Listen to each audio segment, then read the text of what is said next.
Welcome to Inside Judo. I'm Yeoh from JudoCrazy, and with me is Hans van Essen of JudoInside. Hi, Un. How are you? Good. This is something new that we're trying. Absolutely. Let's get straight to it. For our very first topic, I guess we should talk about the Paris Grand Slam, the first IGF World Tour event of the year. Who in particular would you be looking out for? Let's start with the men. There are a nice bunch of athletes, that's for sure. For instance, if I zoom into the 60 kilogram with Uruzboyev from Uzbekistan, Orkan Safarov, now he's at Takato, Ludvilayev, so that's the second Uzbek. That's a hugely strong field, but it's not the top of the top. Well, it's pretty good though. I mean, because Takato is there, he's always exciting. He's always exciting, but there's a new generation coming up, and we'll definitely see that on the 66 kilogram, let's see, in the first seat we have Ambo of Korea, then Hifumi Abi, and I think he's the man. He's the the one second seat everybody is in Paris. excited about. Yeah. He's the man to watch for. Zantaraya is notably missing. Yeah, he's not there yet. He has to start up the engines, and we don't blame him. Of course, it was another Olympics where he didn't make a medal, and Zantaraya and Olympic Games is not a very much a love game. Yeah, I just spoke to his manager just a moment ago actually, and asked when he will be back, and he said possibly Düsseldorf, but not for certain. So we'll see. He might. Okay, return. I didn't see because I watched for him, and he wasn't on the list for Düsseldorf. So we have to see indeed. Especially for athletes who are a little bit older, they need to very carefully select the competitions that they go to. Absolutely. But it's a very common characteristic to choose your events. And sometimes, for instance, Miki Ungvari of Hungary, who you'd expect to also let's say to retire after Olympic Games, but he's waiting for the World Championships, of course, in Budapest.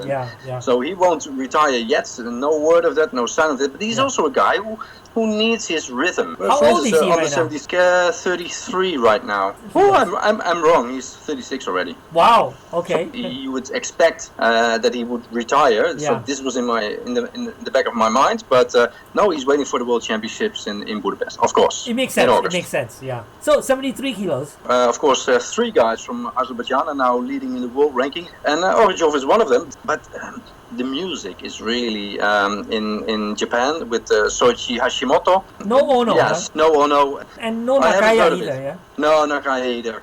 Nakaya hasn't announced his retirement yet, right? No, he hasn't, but I think it's definitely time for a new generation. If you see how Soichi Hashimoto was rocketed into the top 10, that's impressive.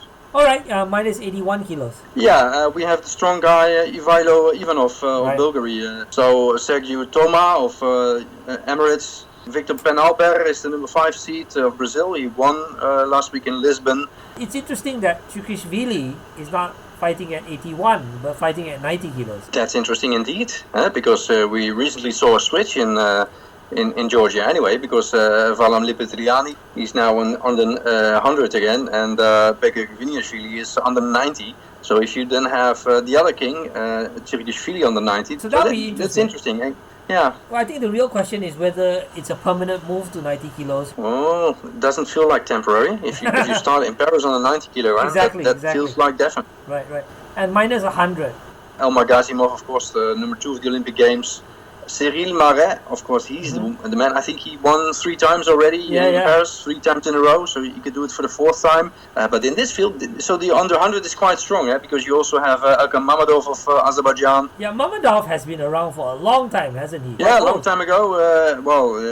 We say long time ago, but in 2013 he was world champion in Rio, and Mamadov actually he's 34, so you would expect a sort of retirement as well, especially after he didn't make the Olympics. Kripalek is not there, is he? No, but he wouldn't compete under 100 anyway, because he stepped up to plus 100s. I didn't know that. Yeah, and he's about 2 meters 2 and gaining weight. So the plus 100, what's interesting is no Teddy Riner, of course. So is Kripalek competing in Paris? No, he's not. So he's not, right? Yeah, without Kripalek, without Riner, it's another tournament. Who's the Japanese? Like Shishinoe is there in the plus, and of course Ojitani. But I think in the lightweights they have more chance. So Takato, Abe, Hashimoto. Okay, so let's talk about the women, minus 48 kilos. The Ami Kondo, she's one of the favorites always. in Paris. And of course, Urunzatsir Mungbat of Mongolia, she's still going strong and number 1 seed. Is Galbadrak competing? No, I have seen her in the social media, but not in Paris. Bu Kyung-yong. The Korean. Yeah. And minus 52. In the past, it was one of the most boring categories, I'd say, a few years ago, let's say before London. Before Kelmendi. Malinda Kelmendi is starting. Yeah. Paris is really one of her favorite venues. Erika Miranda, Natalia Kuzhutuna of Russia, Krasniki of Kosovo. It would be interesting to see how Krasniki does and whether she could stand up to her training they've partner. been in finals already. So far, she's never beaten Kelmendi, right? No. Okay, so minus 57. Well, it's missing Pavia and Matsumoto for sure. Yeah, they were in another way active, and they're taking a break right now, and so that's good. Rafaela Silva, now the number 1 seed in Paris, but not so easy to take a gold medal. But having Matsumoto and Pavia out of the way certainly makes it easier for her. But don't forget, we're in France, and Hélène Recevaux is higher seeded than Pavia. Tsukasa Yoshida from Japan. Mari Malloy, of course, still going strong. Is Dodge Suren competing? No, she's not. Quite an interesting team of Mongolia. I don't say I know all the names. Well, even if you did, it'd be hard to pronounce it. That's another thing, yeah. Okay, so let's move on to minus 63. Yeah, where at least in the starting list is Tina Tirsenjak, Olympic champion, world champion. What else should she win? Well, Paris, why not?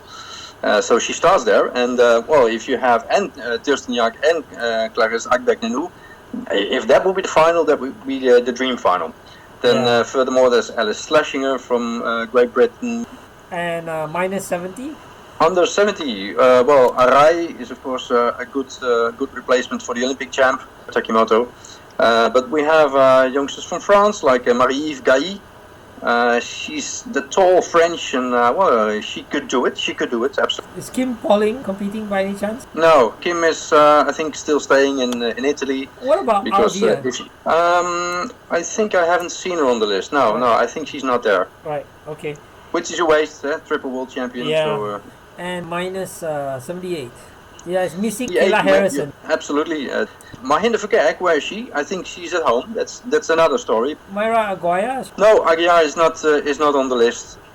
Plus 78? Yeah, last category, and of course France does have the Olympic champion, Amélie Andiol. And Andiol is in, at least in the right shape, because last week she picked up the gold medal in Sofia, but the competition will be quite severe with Kana Yamabe from Japan. What about Chinese girls? No. So Yu and Ma are not there. It's quite strong, but not the top of the top, as we concluded already. As far as JudoInside is concerned, how are you going to be covering it? I won't be in Paris. I do have some spies over there, so I can get some inside information, but I can do it pretty well from my headquarters in the Netherlands. As far as JudoCrazy is concerned, we'll be posting up updates and maybe an occasional video when there's something spectacular. I love what you do at JudoCrazy. Are you planning some new things with JudoCrazy? This is one of them, eh? Oh, this is one of them, our collaboration here. And of course, both of us, we've already started working on the second issue of JudoCrazy e-magazine. It'll include the Paris Grand Slam and a very dynamic player on the cover. So it'll be interesting. Absolutely. That's good. Enough to chat about, always. See you soon, On. All right, thank you.